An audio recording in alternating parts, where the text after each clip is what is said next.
حضرت کعب عبار رضی اللہ تعالیٰ عنہ آپ روایت کرتے ہیں کہ اللہ رب العزت نے موسیٰ علیہ السلام کی طرف وحی کی اور ان سے پوچھا کہ اے موسیٰ، کیا تم جانتے ہو کہ میں نے آپ کو اپنا کلیم کیوں بنایا ہے؟ حالانکہ آپ سے قبل میں نے کسی کو یہ اعزاز اور مقام، یہ مرتبہ عطا نہیں کیا کہ اس سے ڈائریکٹ گفتگو کروں، اس سے براہ راست نیگوسیشن کروں۔ کیا آپ جانتے ہیں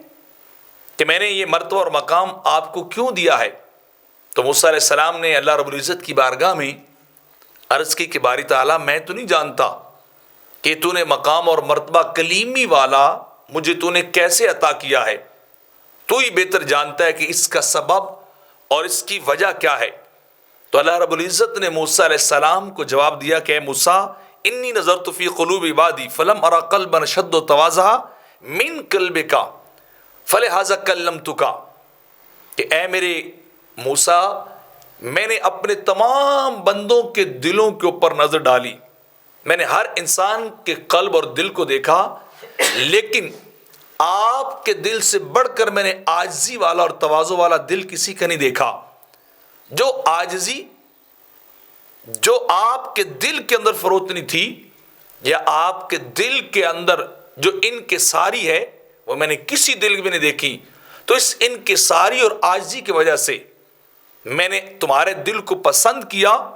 اور فلہذا کلمتک، اور جب آپ کا دل مجھے اچھا لگا، مجھے پسند آیا، تو کلمتک، میں نے تمہیں اپنا کلیم بنایا، تم سے میں نے گفتگو کی، تمہیں بلایا کہ تم آؤ کوہ طور پر اور مجھ سے ہم کلام ہو جاؤ۔ من تواضع للہ رفعہ اللہ،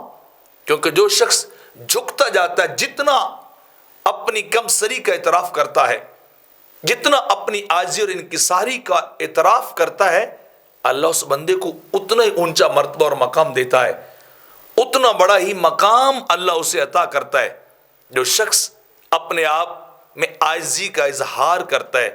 تو فرمایا یہ مقام میں کلیمی تمہاری عاجزی کا بدلہ ہے، تمہاری انکساری کا یہ صلہ اور یہ انعام دیا ہے کہ اللہ تم سے بلا واسطہ کلام فرماتا ہے۔